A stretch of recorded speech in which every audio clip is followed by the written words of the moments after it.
کوہ طور اور حضرت موسیٰ علیہ السلام کا واقعہ، وہ عظیم واقعہ جب انسان کی اللہ تعالیٰ سے ملاقات ہوئی، جب اللہ کی تجلی کے سارے پردے ہٹ گئے، وہ نور جسے دیکھ کر موسیٰ علیہ السلام پر غشی طاری ہو گئی۔ وہ کون سا مقام تھا جہاں اس کائنات کے مالک کا ظہور ہوا تھا؟ اس جگہ کی کیا حالت ہوئی؟ وہ جگہ آج کہاں ہے؟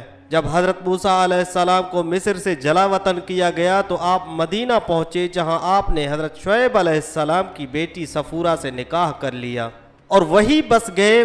مدین میں آپ 10 سال تک مقیم رہے۔ اس کے بعد حضرت موسیٰ علیہ السلام کو اپنے والدین اور لوگوں کی یاد شدت سے پریشان کرنے لگی، لہٰذا آپ نے مصر جانے کا ارادہ فرمایا۔ آپ نے رخصت سفر باندھا۔ اس سفر میں آپ کے اہل خانہ بھی آپ کے ساتھ تھے۔ مدین سے مصر کا سفر ایک لمبا سفر تھا اور راستہ بھی خنقی اور بیابانوں سے بڑھی تھی۔ سفر کی ایک تاریک رات تھی، ہوا میں خنک تھی اور موسم سرد تھا۔ آپ علیہ السلام کوہ طور کی جانب بڑھ رہے تھے۔ طور اس راستے میں واقع تھا جو مدین سے مصر کی طرف جاتا ہے۔ جب آپ طور کے پہاڑ کے نزدیک پہنچے تو راستے سے بھٹک گئے۔ آگ کا بھی کوئی انتظام نہ تھا، ساتھ ہی آپ کے گھر میں غلام اور بکریاں تھی۔ سردی بڑھتی ہی جا رہی تھی، لہذا اس سرد رات میں ہواؤں سے محفوظ رہنے کے لیے آپ نے ایک جگہ پڑاؤ ڈالا۔ وہاں آپ نے پتھروں کو رگڑ کر آگ جلانے کی کوشش کی مگر ناکام رہے، کیونکہ سردی کی شدت اور ہواؤں کا بہت زور تھا، اس لیے آگ نہیں جل رہی تھی۔ حضرت موسیٰ علیہ السلام کی اہلیہ صفورہ بھی امید سے تھی، لہذا حضرت موسیٰ علیہ السلام بہت پریشان ہوئے۔ اس وقت آگ کے ہونے سے ہی روشنی اور گرمی مل سکتی تھی، لہٰذا جب آپ نے ادھر ادھر دیکھا تو دور آگ جلتی ہوئی روشنی دکھائی دی۔ اس روشنی کو دیکھ کر حضرت موسیٰ علیہ السلام کو لگا کہ شاید وہاں کوئی اور مسافر موجود ہے جس نے آگ جلا رکھی ہے، شاید اس سے مدد مل سکے یا ہمیں وہ راستہ بتا دے۔ لہٰذا آپ نے اپنے اہل خانہ سے کہا کہ ٹھہرو، میں نے آگ دیکھی ہے، شاید میں وہاں سے کوئی خبر لے آؤں یا اس آگ سے کوئی انگارہ ہی اٹھا لاؤں جسے تم تاپ سکو۔ حضرت موسیٰ علیہ السلام اس کے حصول کے لیے چل دیے۔ راستہ نہایت ہی پتھریلا اور نشیب و فراز والا تھا۔ آپ نے اسے پار کیا اور غار نما جگہ کی طرف بڑھے جہاں سے روشنی آ رہی تھی۔ جب آپ اس روشنی کے قریب پہنچے تو دیکھا کہ ایک سرسبز جھاڑی آگ کے لپٹ میں ہے۔ آگ پوری آب و تاب کے ساتھ بھڑک رہی ہے، لیکن وہ درخت کو راکھ کرنے کے بجائے اس کی خوبصورتی میں اضافہ کر رہی ہے۔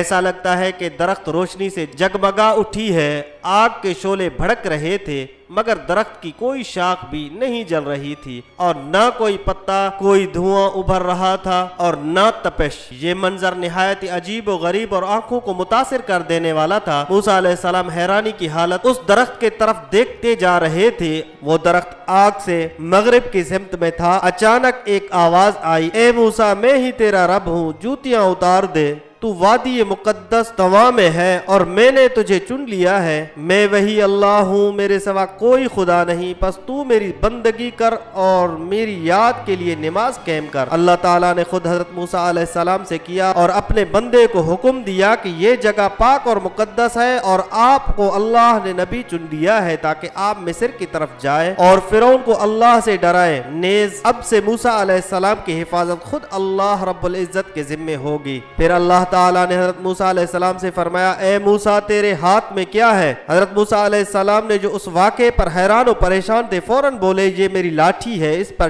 ٹیک لگا کر چلتا ہوں، اسی سے بکریوں کے لیے پتے جھاڑتا ہوں، اور بھی بہت سے کام ہیں جو اس سے کرتا ہوں۔ اللہ تعالیٰ نے حکم دیا، اے موسیٰ، اسے پھینک دو۔ حضرت موسیٰ علیہ السلام نے فوراً حکم کی تعمیل کی اور اپنا عصا پھینک دیا۔ اچانک کیا دیکھتے ہیں، زمین پر گرتے ہی وہ اژدہا سانپ بن گیا جو ادھر ادھر بھاگنے لگا۔ اس پر موسیٰ علیہ السلام ڈر گئے، پلٹ کر بھاگے اور مڑنے کی ہمت نہ کی۔ فوراً ارشاد باری تعالیٰ ہوا کہ موسیٰ پلٹ آؤ، خوف نہ کرو بلکہ محفوظ ہو، اس عصا کو پکڑ لو اور ڈرو نہیں، ہم اسے پھر ویسا ہی کر دیں گے جیسے یہ پہلے تھا۔ جب حضرت موسیٰ علیہ السلام نے ڈرتے ڈرتے اس سانپ کو پکڑا تو وہ پھر سے وہی عصا بن گیا۔ پھر اللہ نے حکم دیا، اپنے گریباں میں اپنا ہاتھ ڈالو، وہ بغیر کسی عیب کے چمکدار نکلے گا۔ حضرت موسیٰ علیہ السلام نے حکم کی تعمیل فرمائی اور اپنا ہاتھ اپنے گریباں میں ڈال کر باہر نکالا تو ایسا نور اور چمک نکلا جو بے مثال تھی، لہٰذا یہ دو معجزے حضرت موسیٰ علیہ السلام کو عطا کر دیے گئے۔ جب حضرت موسیٰ علیہ السلام نے اپنے رب سے کلام کیا اور طور سے واپس لوٹے تو کوئی شخص بھی آپ کے چہرے کی طرف دیکھ نہ پاتا تھا۔ حضرت موسیٰ علیہ السلام کے چہرے اور آنکھوں میں وہ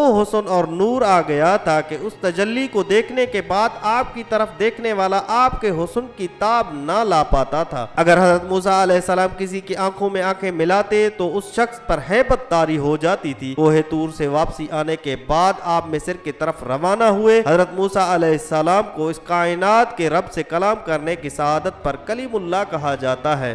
مصر کی وادی میں موجود کوہ طور وہ پہاڑ ہے جسے جبل موسیٰ بھی کہتے ہیں۔ اللہ کی تجلی کو اس پہاڑ کے چٹانیں برداشت نہ کر سکی اور چھوٹے چھوٹے ٹکڑوں میں ٹوٹ گئی۔ اللہ کی تجلی کی وجہ سے یہ پہاڑ آج بالکل بے آب ہو گیا ہے۔ اس پہاڑ پر کسی قسم کے کوئی پیڑ پودے نہیں اگتے، نہ ہی یہاں کوئی پانی موجود ہے۔ یہ پہاڑ دنیا کا واحد پہاڑ ہے جو روز دو مختلف درجہ حرارت تبدیل کرتا ہے۔ صبح کے وقت یہ نہایت ہی گرم ہوتا ہے اور رات کے وقت بالکل ٹھنڈا۔ یہ پہاڑ روز اپنے رنگ میں تبدیلی لاتا ہے۔ یہ رات کے وقت سیاہ، صبح کے وقت سرخ اور دن میں بالکل سرمئی دکھائی دیتا ہے۔ سن کھیترائی نامی چرچ کوہ طور کے دامن میں واقع ہے۔ یہ خانقاہ 4 صدی عیسوی میں بنائی گئی تھی۔ خانقاہ کے انتظامیہ کا کہنا ہے کہ وہ جھاڑی جس پر اللہ کی تجلی ہوئی اور موسیٰ علیہ السلام نے کلام کیا تھا، آج تک وہی قائم ہے۔